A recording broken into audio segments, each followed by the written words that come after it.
Hey there, warriors. How you doing? Let's talk about today, following the thread that we've been using on the channel this week. Let's talk about something we all want, and that is feeling good in our bodies. As broken as they may be, as twisted or as painful as they might be, so feeling good in our bodies and our minds. So this, no matter what life throws at us, let's look at some pointers, some tips, and a plan you can put together for yourself, because we're all different. Our conditions, the reasons why we got attacked by our breakfast, but the reasons why we are in wheelchairs varies from A to Z. So this plan, these tips will be good for some, not for others. So you'll have to pick out what works for you and shape it for your needs. So whether you roll full-time or part-time, staying healthy can feel like a juggling act for sure. Doctor visits, energy levels, mental health, your pain, you name it. But today, I'm going to break down all of it so that this masterclass is your complete guide. You can go back on it. You can save this video, go through it with a fine comb, tooth comb, whatever we call it. So, and, it hopefully it helps you, or it helps you give a jump start to staying strong and full of energy all year long, not just during the holidays or during Halloween or, So wheelchair style, whatever you have, let's roll with it. All right. So, point number 1, start with the mindset. Health looks different for all of us. So start with the mindset. You don't have to fit into someone else's idea of fitness. There are wheelchair bodybuilders out there that absolutely scare me. I would never go down that road. People who have fibromyalgia like myself, or people who have endless downloads, would never be able to be a bodybuilder. But there are other things that they can do that won't kill them. So let's look at a variety of things that will help, you in your style, in your health needs. Health for wheelchair users is about function, it's about comfort and energy. So those 3 things, function, comfort, and energy, which we lack sometimes. Not perfection, not. We're just going to take perfection out and kick it to kingdom come. Acknowledge that good days and bad days will still happen. Consistency matters more than intensity. Consistency matters more than intensity. So that's really important to kind of keep in mind. Number 2, movement matters. So, but make it yours, because I can't be a bodybuilder. There's no way. I can't be a racer, or, it won't work for me. So what works for you? Some wheelchair users are racers. They have their special bikes and all this kind of stuff, and they do great. But I don't know. I don't think that would work for me in a million years. Demonstrate, for yourself, shoulder rolls, resistant bands, wheelchair push-ups, or seated yoga, you know. So there's a variety of things that you can do depending on your health conditions. So resistant bands, there are different colors.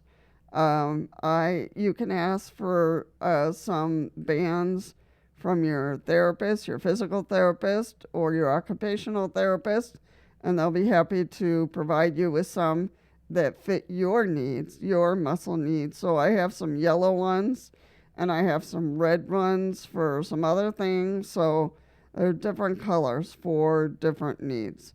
So wheelchair push-ups, pretty simple, as long as you don't have, a ton of surgeries in your shoulders or and those down those or, any of those things. So, or seated yoga. That pretty much would help all of us. And there's some good videos on wheelchair yoga on YouTube, so you can look that up. And I'll try to find a good link for wheelchair yoga. The move something daily rule, and this is really important. Even small movements count, and that's very true. Even if I do, I try to do 15 minutes of exercise every day, but sometimes it has to be 5 or 10, so how to recognize good pain versus really bad pain. So, what did you overdo? Or what do you need to do differently?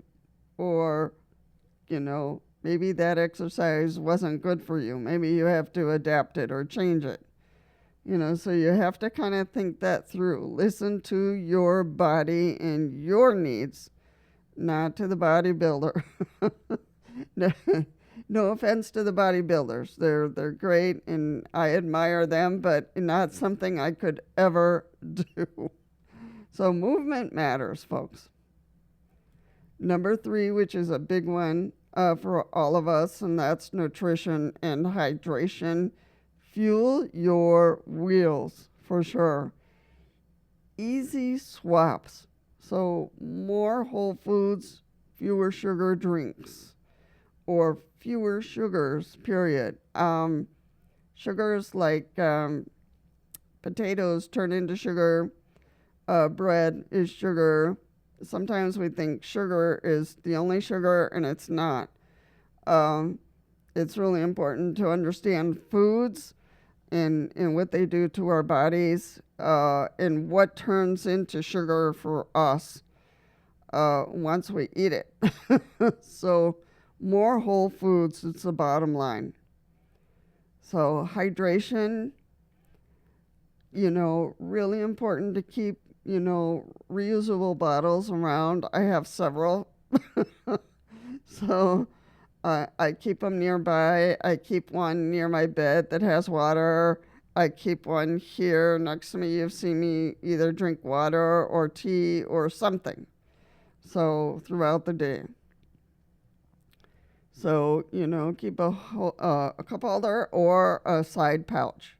Either one.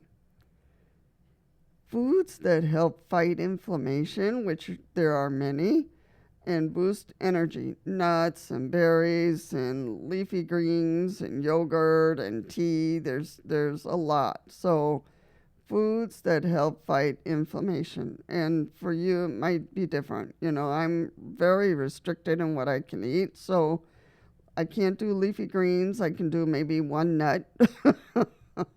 I can do berries limited during the day, not in the morning. I can do yogurt. So there are some things that I'm completely limited to. And so I have to find other things that help with inflammation. Don't skip meals because you're busy or because so-and-so interrupted you. No. So plan some quiet time for your breakfast. Plan some time for a good lunch. And in the evening, much lighter. Could be a soup, could be a salad, something light, half a sandwich, So, depending on your sleep patterns as well. So you have to kind of look at that. When do you go to sleep? And keep that light so that your stomach is not trying to overwork, as you're sleeping, and then you don't get the sleep you need. So you have to figure out how your sleep patterns work and the food and figure that out. So don't skip meals, at least 3 or 2.5, but at least that, so that you have some energy, some strength during the day. Do not starve yourself ever. Number 4, preventive care and body awareness. It's so important for us to get to know our body. Sometimes we're just letting someone else work it out for us or tell us what's going on. Sometimes we need that, but it's really important for us to focus and figure out, okay, what's hurting, what's not working for me, what kind of repetitive movements really bother me, what can I change? So really important for us to name it. So pressure relief every 20 to 30 minutes, and that's how you see me kind of squirming, moving around. So, to make sure that I'm giving some, time for that pressure relief on my poor little tushy. Skin checks. And we're talking about bed sores or skin sores or wounds that we can get from sitting long hours. We can't prevent it, but we can help our skin breathe. So changing seats, I sit here, but then I lie down. Excuse me.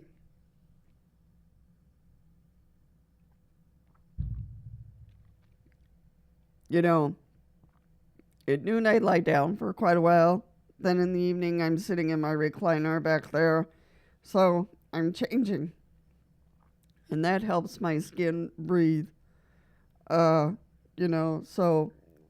use a mirror, check your tushy,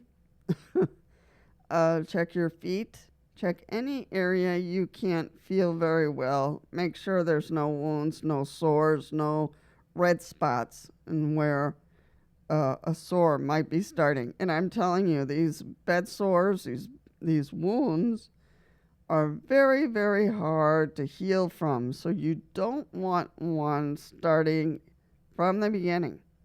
You just want to do your homework and keeping, your eye on it. Keep an eye on shoulders and wrists for those who use manual wheelchairs.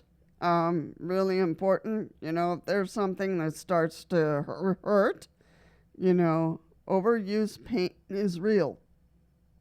It really is. Sorry, Froggy.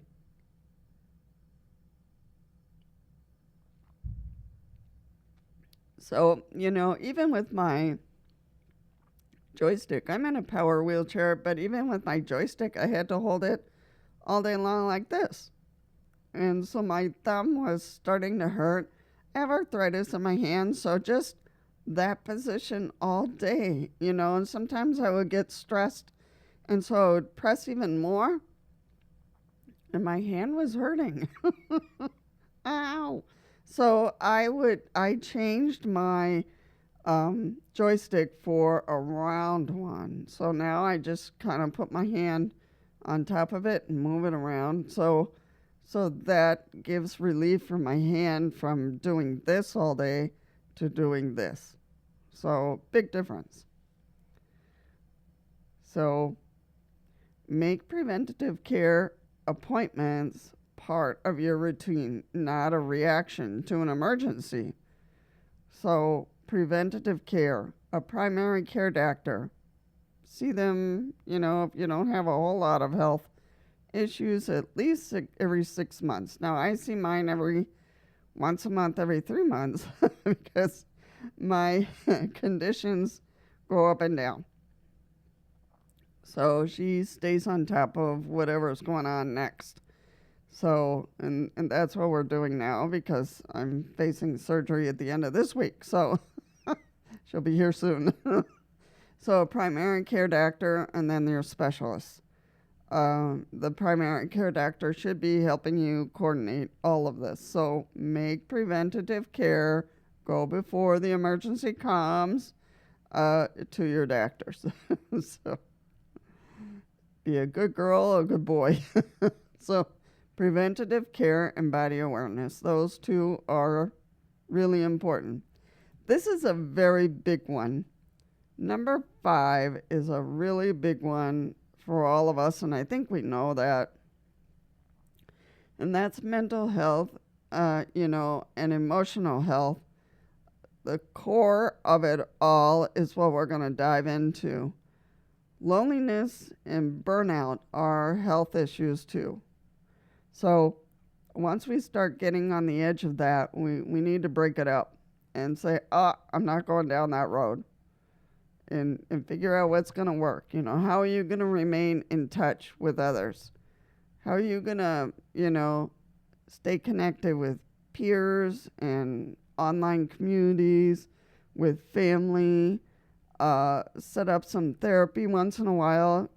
I've done like 6 sessions, and then I take a break, and then down the road I'll do another 6, just to check in and see how I'm doing and what I need to work on. Journaling, painting, drawing, are you an artist? Do you like to write? So, those kind of communities and publish it, find a way to publish it. I know a lot of YouTubers that, are doing, and YouTubers with disabilities, they write their story and then they publish it. And that's a huge accomplishment. It's an art to write. I can't write to save my life, but I can do this. So, so peer groups, online communities, and therapy, and journaling, other arts are really important and helpful for us. Mindfulness or breathing exercises, even if it's for, a minute or 2. So it doesn't have to be the whole day where you're, no, just 2 minutes, 5 minutes, and you're done. And that helps relieve a lot of stress that we carry for obvious reasons. So think about it. Mindfulness or breathing, or both. Celebrate the small wins and the big wins in all of this. So, I stretched today. I had a salad, instead of pancakes, or I had a salad of fruit salad instead of waffles, or, any of those kind of things are a victory. Whether I saw my therapist or I went to my appointment, I was there on time.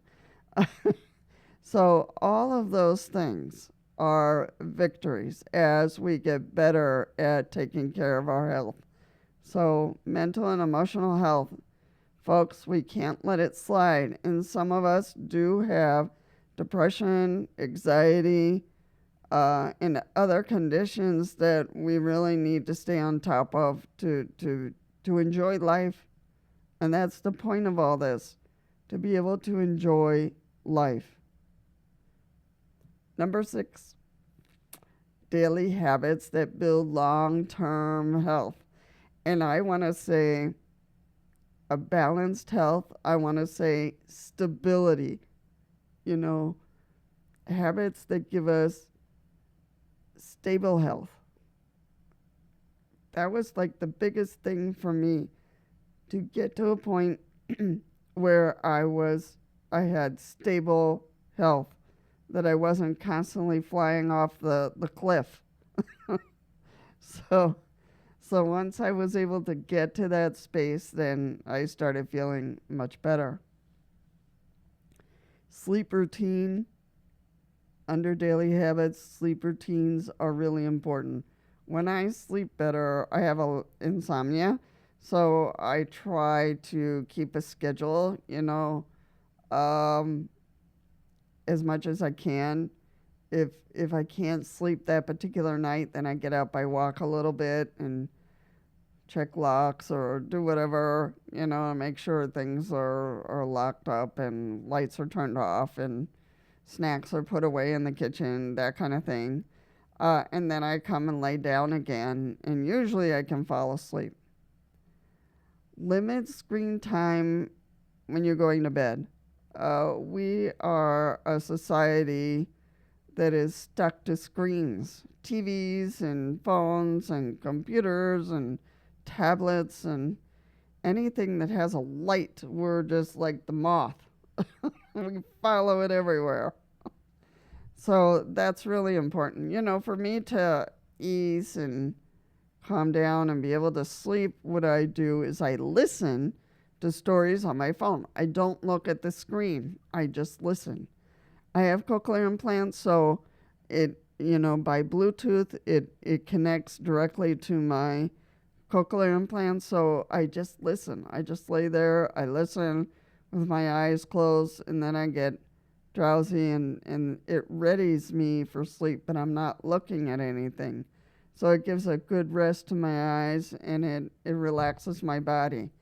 So screen time is really important to break a half an hour at least before we go to sleep.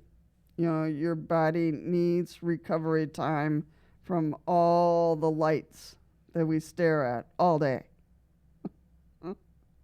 So figure out, I just listen to stories on my phone and I don't have to look at the screen at all. There's nothing to look at. There's just like one picture that the author puts up and that's it. So I just put my phone down and I just listen.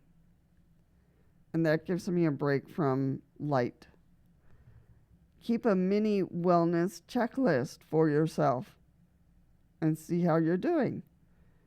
Movement, drink, stretch, skin checks, and breathe.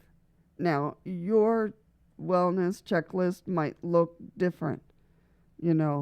Here is just an example. Move, drink, stretch, skin check, and breathe. So what would your wellness checklist look like? Yours might look very different than this one.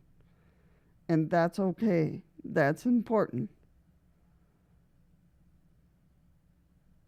All right. I'll stop babbling, as I say. Your wheelchair is part of your health journey. It really is. It's giving you, it's not a barrier. It's opening doors for you to get from point A to point B, to build your independence, to show off, how much you can do. Even if you're seated in a wheelchair, it's going to do so much for you. And if you're an older wheelchair user, you already know that. But for the newer wheelchair users, it's not a barrier to it. It's opening doors. So staying healthy isn't about being perfect at all. It's it's about showing up for yourself every day, for you, in your way, in your style, for your needs. So stay strong, stay curious, and keep rolling forward, not backward, forward. So you've got this. I've got this. We'll work together and, write down what is helpful in this video for you, because that helps me, take a look at my topics and all that. But I'm truly hoping that this is a good guide for you and you can save this video, listen to it again at another time. Once you put something together for yourself, that wellness check, that daily wellness check, and see how you're doing in terms of that self-care and building that stability in your own health, that it's not only the doctor doing the work, that also you're doing your part in keeping your health stable and free of pain, or, with more energy, whatever it is that you feel that you are lacking the most. All right, folks, before you fall asleep on me, watch the video down below. It gives you even more pointers about health and being a wheelchair user. So get your dose here and now, and look down below. I know it's down there somewhere. So, all right, folks, as always, be kind to yourself, be kind to others, and I'll see you in the next one.